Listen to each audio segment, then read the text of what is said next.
Good morning guys and welcome back to my channel Yamini explores. ఈ రోజు అయితే నేను మమ్మీకి మేకప్ చేస్తున్నా. సో ఎలా చేస్తున్నానో స్టెప్ బై స్టెప్ చూసేద్దాం రండి. సో ఈ రోజు ఈవిడ బర్త్డే అన్నమాట. గైస్ మేకప్ కి టెన్షన్ లేకుండా కొంచెం టైం అనేది అలౌట్ చేయాలి. మా మమ్మీ ఫాస్ట్ గా చెయ్యు అని కంగారు పెట్టేశారు. సో ఇంకా లేట్ చేయకుండా క్విక్ గా మేకప్ చేసేద్దాం. ఫస్ట్ అయితే మాయిశ్చరైజర్ తో స్టార్ట్ చేస్తున్నా. ఇది రీసెంట్ టైమ్స్ లో నాకు నచ్చిన మాయిశ్చరైజర్. సీరియస్లీ వేసుకోగానే వాటర్ తో ట్యాప్ చేసామా అన్నట్టు అనిపిస్తుంది. It's very light weight. తర్వాత స్టెప్ లో I'm using MAC illuminating primer. Face కి షైనీ అండ్ గ్లాసీ లుక్ ఇస్తుంది. మీకు ఎప్పుడైనా డ్యూయల్ లుక్ కావాలనుకుంటే యూజ్ ఇల్యూమినేటింగ్ ప్రైమర్స్. నెక్స్ట్ వచ్చేసి I'm using MAC Studio Fix foundation. ఇది నేను ఈ 2 షేడ్స్ ని మిక్స్ చేస్తున్నా. ఆనెస్ట్లీ కంగారులో కలర్ కరెక్ట్ చేయడం మర్చిపోయాను. I'm going with foundation. మీరు చూస్తున్నట్టయితే మమ్మీ ఎక్కడ కూడా చెప్తుంది టైం అయిపోతుంది త్వరగా లేమని. So now I'm applying colour corrector. Orange corrector తీసుకొని అప్లై చేస్తున్నాను under the eyes, above the eyes. ఎక్కడైతే డార్క్నెస్ ఉందో, డార్క్ స్పాట్స్ ఉన్నాయో, మంకీ మౌత్ ఉందో అన్నిటి కలర్ కరెక్ట్ చేయాలి.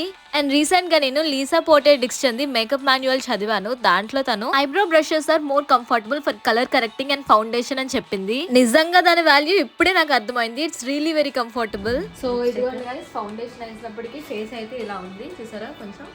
సో నెక్స్ట్ స్టెప్ లో నేనైతే ఐబ్రో ఫిల్లింగ్ చేస్తున్నాను. ఫస్ట్ షేప్ తీసి దాన్ని ఫిల్ చేయాలి. Guys eye makeup is my favourite thing to do. And already మా మమ్మీ ఐబ్రోస్ చేయించుకున్నారు కాబట్టి it is enhancing the beauty. Next step లో నేనైతే ఐ షాడో వేస్తున్నా. ఐ షాడో వేస్తున్నప్పుడు either concealer or foundation apply చేసుకున్నాక చేయాలి. అప్పుడే కలర్ కొంచెం నీట్ గా కనిపిస్తుంది. సో బేస్ కోసం నేను పీచ్ కలర్ వేసుకున్నా. లేటర్ కార్నర్స్ లో నేను డార్క్ బ్రౌన్ కలర్ యూస్ చేసా. ఈ ప్యాలెట్ లో అన్ని కలర్స్ లేవు, సో మనం మిక్స్ చేసుకొని వేసుకోవాలి. మీకు ఆల్రెడీ చెప్పాను makeup is never done until we're satisfied. మనకు నచ్చినట్టు వచ్చేంత వరకు we can still blend. Later I'm applying eyeliner from Dazzler. Eyeliner అనగానే డాజ్లర్ కంపెనీ తప్ప ఇంకేం గుర్తురాదు. ఇక్కడ నేను మా మమ్మీకి చిన్న వింగ్స్ తీసాను. ప్రతి ఒక్కరి ఐస్ డిఫరెంట్ షేప్ ఉంటాయి. మా మమ్మీది ఆల్మండ్ షేప్ అన్నమాట. So most of the eye makeup ఈ ఐస్ కి సెట్ అవుతుంది.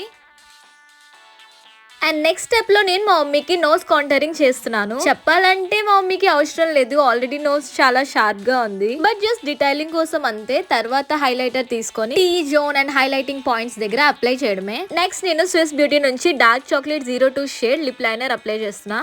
సో ఫైనల్లీ లిప్స్టిక్ కూడా పెట్టేసుకుంది. Finally we're done with makeup guys. చూసారా కంగారులో మస్కరా కూడా మర్చిపోయా. బట్ లేటర్ మళ్ళీ గుర్తొచ్చినప్పుడు అప్లై చేసా అనుకోండి. And this is her final look. మీకు ఎప్పుడు చెప్తాను మేకప్ అనేది లేని కలర్ ని తీసుకొని రావడం కాదు, ఉన్న కలర్ ని ఎన్హాన్స్ చేయడం. సో ఫర్ హెయిర్ మా మమ్మీ ఇంకా స్టైలింగ్ చేయడానికి టైం లేదని చెప్పేసింది. సో జస్ట్ డ్రైయర్ పెట్టే చాలు అంటే అదే చేస్తున్నా. So that's all about makeup guys. Step by step నేను చెప్పాను క్లియర్ గానే అనుకుంటున్నా. మీకు నచ్చితే I do more videos on this. But మీరు బర్త్డే వీడియో కనుక చూడాలనుకుంటే నెక్స్ట్ వస్తుంది, మిస్ చేయకుండా చూసేయండి. Okay then have a good day. Bye guys.